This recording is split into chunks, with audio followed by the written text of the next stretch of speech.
Ó nosso Mestre, Jesus Cristo, que sois o caminho, a verdade e a vida, fazei-nos aprender a sublime ciência do vosso amor, segundo o Espírito de São Paulo e da Igreja. Enviai vosso Espírito Santo, para que nos ensine e sugira o que vós pregastes. Paz e graça, caros amados irmãos, em Cristo Jesus, aqui, Padre Fernando. Então, vamos abordar um tema que é não muito conhecido, um tema pouco estudado, que é sobre a questão da demonologia.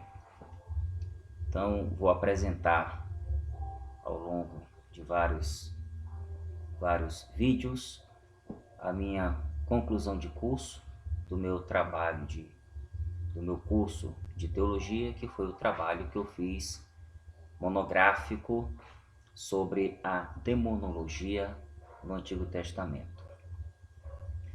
E antes de falar de uma demonologia dentro do Antigo Testamento, é preciso a gente primeiro falar sobre os anjos, que são seres, espirituais, que nós sabemos, mas não temos muito de embasamento para poder falar desses anjos.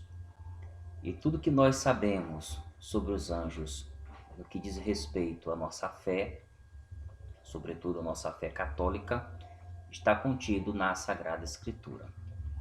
Mas antes de abordar sobre em si a questão da demonologia do Antigo Testamento, vou falar sobre os anjos. Claro que tem que falar dos anjos, a visão de anjo, a angeologia no Antigo Testamento, de uma maneira bem introdutória, de uma maneira bem simples, pela qual você possa entender.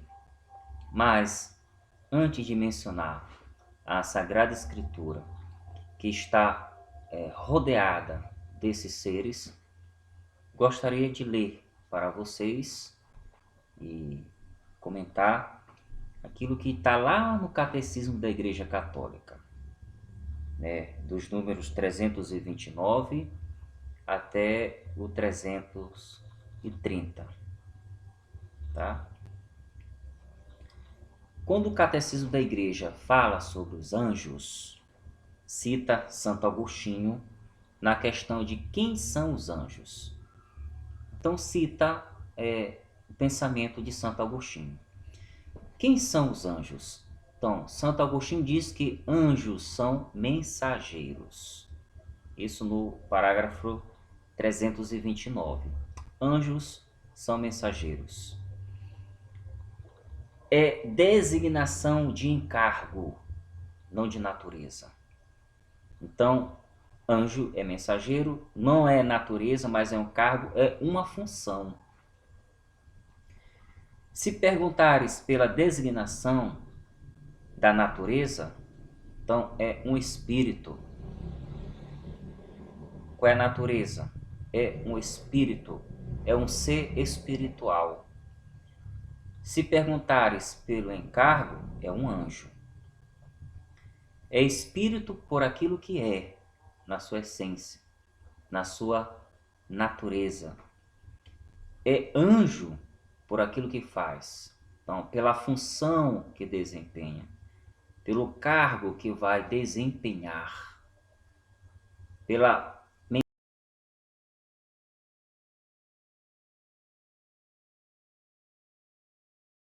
aí assumem a função de anjo. Por todo o seu ser, os anjos são servidores, então se tornam mensageiros, porque contemplam constantemente a face do meu Pai que está nos céus. Aqui a citação do Evangelho de Mateus, capítulo 18, versículo 10. São poderosos executores de sua palavra e obedientes ao som de sua palavra. Como criaturas puramente espirituais, são dotados de inteligência, de vontade, são criaturas pessoais e imortais. Superam em perfeição todas as criaturas visíveis, então nos superam. Disto dá testemunho o fulgor de sua glória. Este é o comentário de Santo Agostinho, tá? Catecismo da Igreja Católica. No que diz respeito, quem são os anjos? Repito, anjo não é natureza, não faz parte da sua natureza. A sua natureza são seres espirituais, incorpóreos. Então, anjos ou anjo são por aquilo que desempenham. É o que está no Catecismo da Igreja Católica, é verdade de fé para nós católicos. Então, como eu disse, a Sagrada Escritura está, rodeada desses seres espirituais. Nós chamamos de anjos. Então, vamos ficar com o Antigo Testamento, porque vamos abordar a demonologia, o estudo sobre os demônios no Antigo Testamento. Então, nós temos no Antigo Testamento uma visão dos anjos antes do exílio da Babilônia e depois do exílio da Babilônia. Dois períodos que nós podemos encontrá-los na Sagrada Escritura, dois períodos que fizeram parte tanto da história sagrada, porque está na Sagrada Escritura, no texto sagrado, mas também estão relatados na própria história, na história profana. Então, a visão de anjo naquilo que nós chamamos pré-exílio e depois do exílio. Para uma pequena informação, o exílio da Babilônia se dá lá por volta de 597, nos seus inícios, e vai até 538.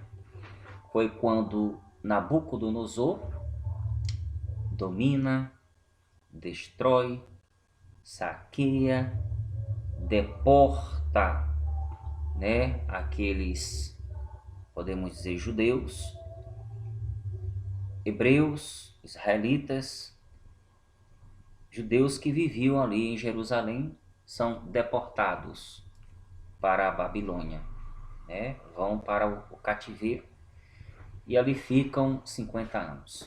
Então, vamos abordar os anjos neste período. Então, antes do exílio da Babilônia, quando Jerusalém é dominada pelo Império Babilônico, como é que nós vemos a questão da angeologia no Antigo Testamento? Então, antes do exílio, os anjos são mensageiros, A própria expressão anjo não pertence à língua hebraica. A designação anjo, a palavra anjo em si, ela vem da expressão grega, mais tarde. E o hebraico usa a expressão não anjo, mas na língua hebraica era malak. Ou seja, traduz, intermediários, traduz mensageiros. Quando o texto sagrado foi traduzido do hebraico para o grego com a Septuaginta 3 séculos antes de Cristo, o grego não poderia dizer malak, então usou a expressão angelos, que na latim é angelus, e chegou até a nossa língua como anjo. Então, esse é o conceito, a definição de anjo. Então, são mensageiros, são intermediários. E como é que eles aparecem antes do exílio? Justamente como mensageiros, como intermediários. Podemos pegar a passagem, temos muitas passagens que vão falar dos anjos, como mensageiros. Mas peguemos a passagem do livro do Gênesis, eu vou usar aqui a tradução da Bíblia TEB, tradução ecumênica da Bíblia. Você pode usar qualquer tradução que você tenha aí na sua casa. Então, no livro do Gênesis, no capítulo 28, nós temos a famosa passagem clássica do sonho de Jacó. Então, Gênesis capítulo 28, versículo 10 até o 11. Jacó saiu de Berseba e partiu para Harã. Então, ele vai para Harã. Harã ficava situada ao norte da Mesopotâmia. Então, em certo lugar, foi surpreendido pelo pôr do sol e ali passou a noite. Tomou uma das pedras do local, fez dela seu travesseiro e deitou-se neste lugar. Ele teve um sonho, eis que da terra se erguia uma escada. A escada, como ele está em Harã, e o texto situa, o episódio ali no norte da Mesopotâmia, o texto sagrado, mas pode fazer uma relação às escadarias, as escadas que tinha nos templos, da Mesopotâmia.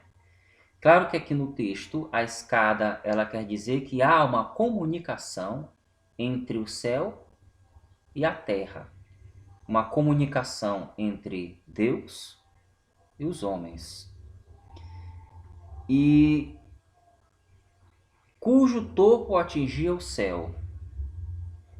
Anjos de Deus subiam e desciam por ela. E então aqui nós percebemos a menção dos anjos como seres intermediários entre o céu, entre a terra. Eles fazendo a comunicação entre o divino, entre o humano. Então, é uma passagem clássica antes do exílio da Babilônia. Então, como é que nós vemos aqui? Seres intermediários. Seres intermediários.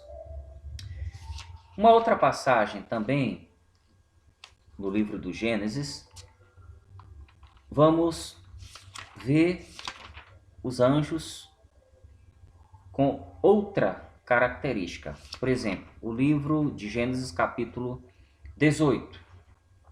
Gênesis 18, versículo 1, versículo 2. E outros versículos. Bom, vamos ver aqui no texto. Então, Gênesis 18. A partir do primeiro versículo diz o seguinte: o Senhor apareceu a Abraão nos carvalhos de Mamré, quando Abraão estava sentado à entrada da tenda, em pleno calor do dia. Ele ergueu os olhos e percebeu 3 homens de pé junto dele. Ao vê-los, correu da entrada da tenda ao encontro deles, prostrou-se em terra e disse: meu Senhor, se pude encontrar graça a teus olhos, digna-te não passar longe do teu servo, que se traga um pouco d'água. Aqui a gente percebe o gesto de hospitalidade, o gesto de acolhimento. Quando o primeiro gesto de acolhimento era esse, oferecer água. Para lavar-vos os pés e descansar debaixo desta árvore.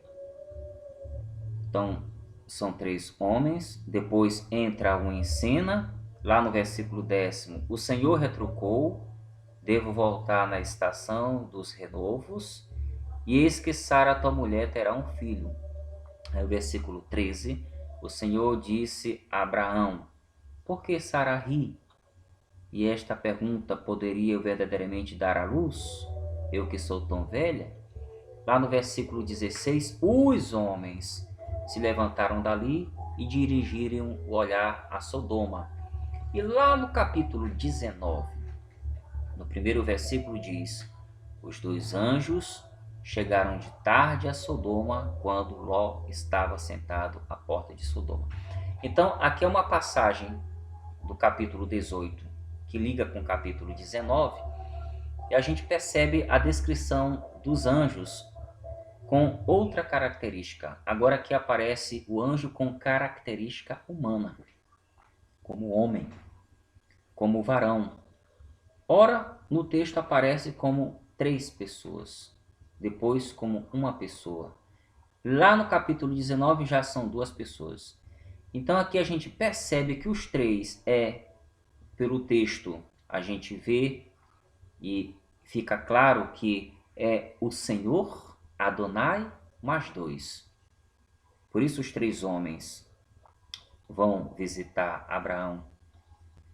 E o capítulo 19 diz, os 2 homens, então o Senhor. O que queremos dizer com isso? Que aqui a descrição dos anjos são como seres humanos, descritos como seres humanos, com características humanas. E notem bem, aqui é uma passagem primitiva.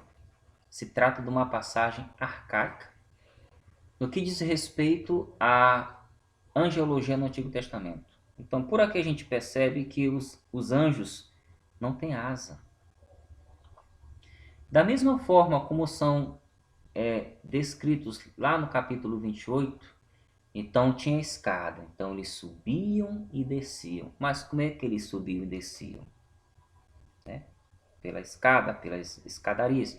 Então, os anjos não aparecem com descrição de asas. Isso está mais tarde. Mas são descritos sem asa. E aqui a gente percebe que se trata, no capítulo 18 e 19, de uma passagem bem folclórica, mas que por detrás desse folclore quer descrever, né, o maravilhoso, o divino, o transcendente.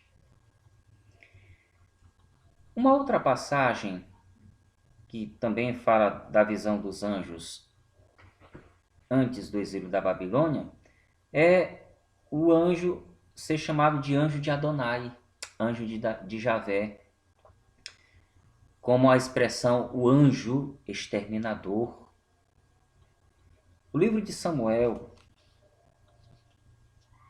que é o segundo livro de Samuel, capítulo 24, segundo Samuel, capítulo 24, menciona o anjo exterminador. Então, Samuel 24, 16. Segundo Samuel 24, 16 diz o seguinte: o anjo estendeu a mão na direção de Jerusalém,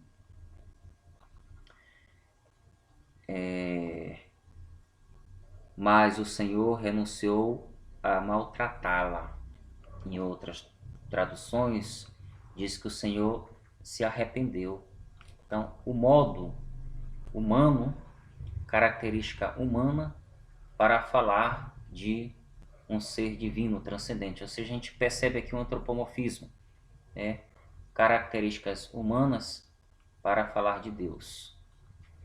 Então, disse o anjo que exterminava o povo: basta, retira agora a tua mão.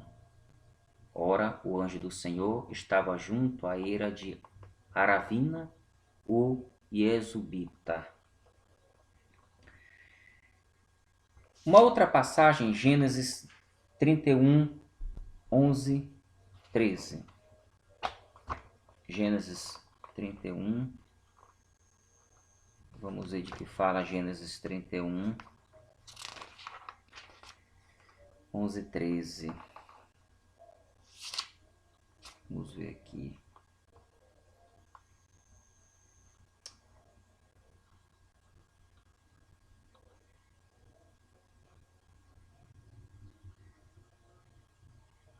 Gênesis 31. 11, 13. Vamos ver aqui. Gênesis 31, 11 até o 13 diz: O anjo de Deus disse-me em sonho: Jacó. Aqui estou, respondi eu. Ele prosseguiu: Levanta os olhos e olha todos esses bodes listrados, malhados e pintados que cobrem as cabras, pois eu vi o que Labã está te fazendo. Aí eu sou Deus, para o qual em Betel ungiste uma estrela, e lá me fizestes uma promessa. Agora levanta-te, deixa esta terra e retorna à terra da tua parentela.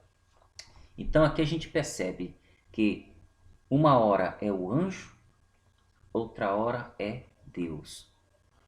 Vou fazer questão de mencionar. O anjo de Deus disse-me em sonho: Jacó. E mais na frente, no 13, isso no 11, e no 13 ele diz: Eu sou o Deus para o qual em Betel ungistes uma estrela. Uma hora os anjos aparecem como anjos, outra hora é Deus. E a gente se pergunta: é o anjo que age ou é Deus agindo? É Deus, é o anjo. Muitas passagens no Antigo Testamento assim. E a gente pode responder usando uma opinião teológica. Por exemplo, podemos dizer que se trata da teoria da identidade. O que é a teoria da identidade? Ou seja, Deus que é soberano, Deus que é onipotente, Deus que é onisciente, Deus que é onipresente, Deus que é magnífico, Deus que é divino, que transcende esta realidade, Deus é o Todo-Poderoso, El Shaddai. Ele, por ser assim invisível, todo-poderoso na sua magnitude, ele pode se expressar na figura do anjo. Ou seja, o anjo pode significar a transcendência de Deus de uma maneira visível naquele personagem do anjo. Quando as passagens vão dizer é o anjo, depois não é o anjo, é Deus, mas podemos ver ali por trás daquela ação o próprio Deus agindo. Podemos usar essa expressão da teoria da identidade. Ou seja, Deus fala por meio daquele anjo, que é ele, que se manifesta naquele anjo. É o argumento da teoria da identidade. Outros personagens que vão aparecer antes do exílio são os querubins e os serafins. Os querubins, né, muito presente ali na cultura da Mesopotâmia, né? Querubim vem do arcádio, caribu, pode significar, né, aqueles que têm sabedoria ou aqueles que são zeladores. São aqueles que zelam. E os querubins, a gente percebe, tem uma citação no livro do Gênesis, capítulo 3, versículo 24. Gênesis capítulo 3. Gênesis capítulo 3.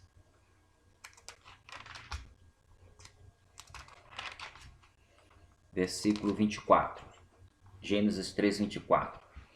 Depois de ter expulso o homem,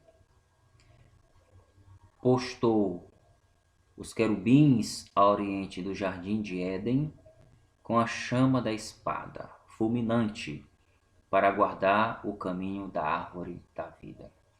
Então a gente percebe que lá no jardim do Éden existe no texto os querubins que guardam, que zelam. Os querubins são a única imagem permitida no Antigo Testamento. Interessante. O livro do Êxodo, no capítulo 20, versículo 4, Êxodo 20:4, diz o seguinte: não farás para ti ídolos, ou coisa alguma que tenha forma de algo, que se encontre no alto do céu, ou seja, os querubins estão relacionados àquilo que está no alto do céu, embaixo na terra ou nas águas debaixo da terra. Então há uma proibição ali no capítulo 20, no famoso decálogo, né? Não farás para ti ídolos, de nada de que representam nada do céu e nem da terra. Proibição. Mais 5 capítulos depois, ou seja, no capítulo 25, diz o seguinte, 25:18: farás igualmente 2 querubins de ouro para serem soldados nas 2 extremidades do propiciatório. Faze um querubim em uma extremidade e outro querubim na outra extremidade. Disporeis os querubins, destacando-se do propiciatório nas 2 extremidades. Então a gente percebe que os querubins foram as únicas exceções para serem feitas enquanto imagem. Sabemos que os querubins não eram cultuados. Não se tinha culto prestado para os querubins. Mas sabemos que a única imagem permitida em Israel era a dos querubins, como o próprio texto aqui nos diz: farás igualmente 2 querubins de ouro para serem soldados nas 2 extremidades do propiciatório. Outro ser que aparece antes do exílio são chamados serafins, né? Os serafins são os ardentes. Os serafins são os fumegantes. Os serafins são aqueles que ardem. E a gente encontra os serafins em muitas outras passagens, mas profeta Isaías, né? Isaías, capítulo 6, versículo 2. Isaías 6, 2. Diz o texto: acima dele permaneciam serafins.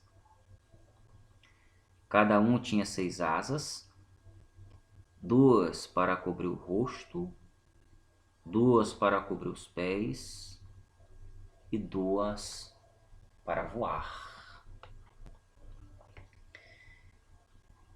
E o que a gente percebe ao longo de tudo aquilo que a gente diz? Antes do exílio da Babilônia, na visão dos anjos.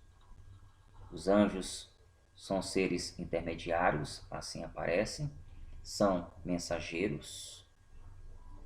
Outra hora aparecem descritos com características humanas.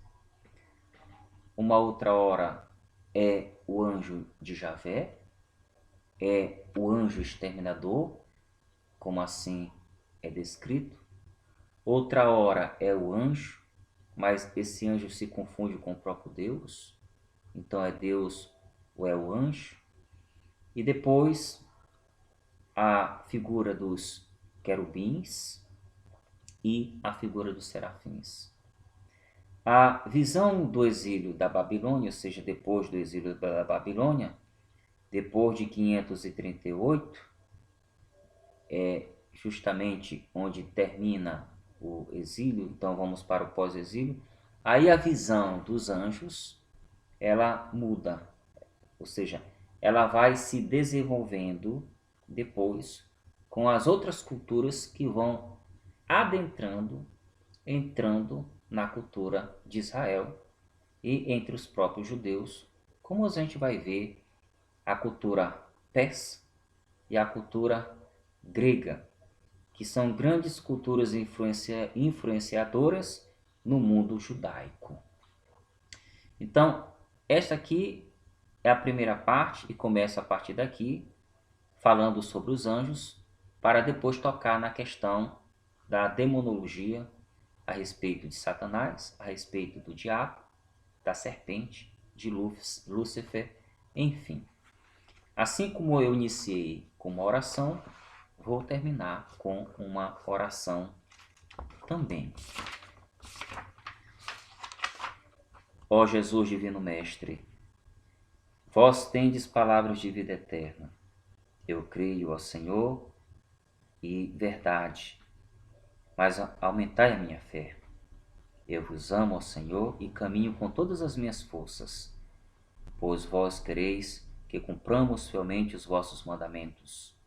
Eu vos peço, ó Senhor, e vida, vos adoro, vos louvo, vos suplico e vos agradeço pelo dom da Sagrada Escritura. Com Maria, lembrarei as vossas palavras, as conservarei na minha mente e as meditarei no meu coração. Ó Jesus Mestre, caminho, verdade e vida, tende piedade de nós. Assim seja.